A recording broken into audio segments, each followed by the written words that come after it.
नमस्कार दर्शक बंधु शुभ सकाळ। आज हूँ 9 तारीख अगस्ट मास शुक्रवार। चलतु जाना देश विदेश किसी बच्चा बच्चा गुरुत्वपूर्ण खबर।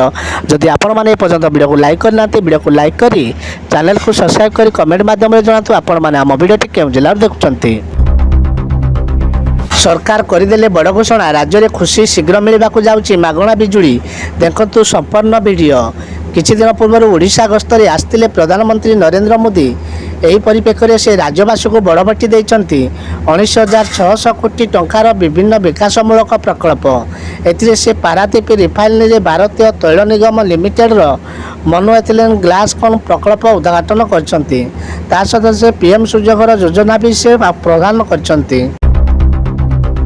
राशन कार्ड नुआ नियम। राशन कार्ड यही जिनस थे कटिज आपण सपन देखु। ए गोटे बहुत बड़ खुशी खबर आसी बड़ खबर आसी। राशन कार्ड दुई जन नाम कर राशन कार्ड धारक गोटे बहुत बड़ खबर आसी जहाँकि घोषणा कर सरकार। उपभोक्ता नाम कटार संभावना अच्छी। सरकार तरफ जारी कला गाइडलाइन अनुसार यही घोषणा कर। एबे पाणीपाग जहाँ सूचना मिलूँ बंगोपसागर में पुणी एक लघुचाप विभिन्न स्थान में वर्षा जारी। आज प्रबल वर्षा नहीं 5 जिला को येलो अलर्ट जारी कर जिला मध्य सुंदरगढ़ झारसुगुड़ा बरगढ़ सोनपुर बलांगीर जिला को अलर्ट जारी कर लघुचाप प्रभाव में आसंता 11 तारीख जाए प्रसार परिणाम बढ़िबो बोली आंचलिक पाणीपाग पक्षर जहाँ सूचना मिलुअछि।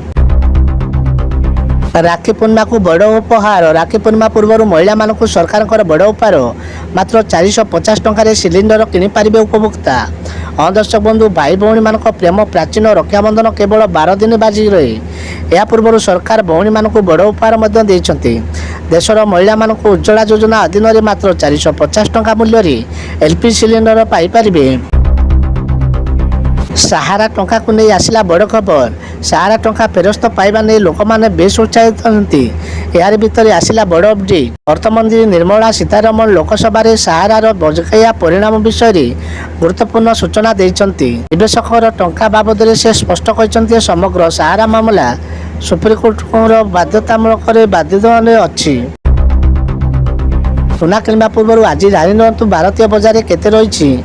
लगातार 3 दिन बा सुना दर बड़ परिवर्तन होना जानतु। लाटेस्ट रेट जल्दी किणतु।